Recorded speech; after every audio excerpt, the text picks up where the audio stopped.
नमस्कार दोस्तों, स्वागत है आपका हमारे चैनल मिस्टर जुगाड़ एक्सपेरिमेंट में। आज की इस वीडियो में हम बनाएंगे लट्टू। लट्टू बनाने के लिए हमें 2 बोतलों के कैप की जरूरत होगी और एक कील और धागे की जरूरत होगी। अब चलो दिखाते हैं आपको सामान क्या क्या लगेगा इसमें। दोस्तों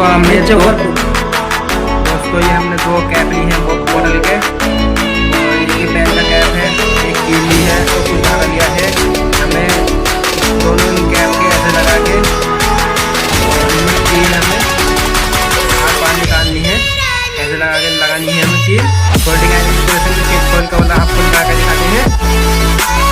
तो दोस्तों इसमें फोल्डिंग आयरन की मदद से सेंटर में केक खोल लगाएंगे। इस कैप में भी है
तो दोस्तों कैसी लगी आपको हमारी वीडियो अच्छी हो तो लाइक शेयर सब्सक्राइब करें।